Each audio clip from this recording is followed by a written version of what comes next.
two things that struck me in your book, one of which I knew about and the other I didn't. When LBJ left Washington to go home, he was very unpopular. The war was at its anti-war feelings were running very high.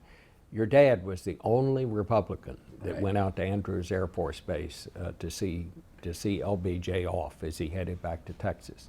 And I understand that, was it earlier this year when President Obama came to Texas, and he was not too popular in this part of the world at that point.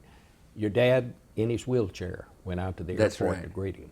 I think those are sweet stories, and I think they say a lot about George H.W. Bush, the man. And so Richard Nixon's getting inaugurated, president from his own party. He goes out to Andrews, and Liz Carpenter sees him and steers the president over. And there's a picture in the book of Dad and Johnson shaking hands. Vic Johnson, the president, says, "George, anytime you need to, come over to the ranch." And so he does. And so he's getting ready, thinking about running against Yarborough again for the 70 Senate race. And he's a congressman, head of the Ways and Means. And he said, "Mr. President," this is after bouncing around his ranch on the back of his Cadillac, "Mr. President, thinking about running for the Senate. What's the difference between the Senate and the House?" Johnson looks at him in a Texas drawl and said, "Well, George, the difference between the Senate and the House, the difference between chicken salad and chicken."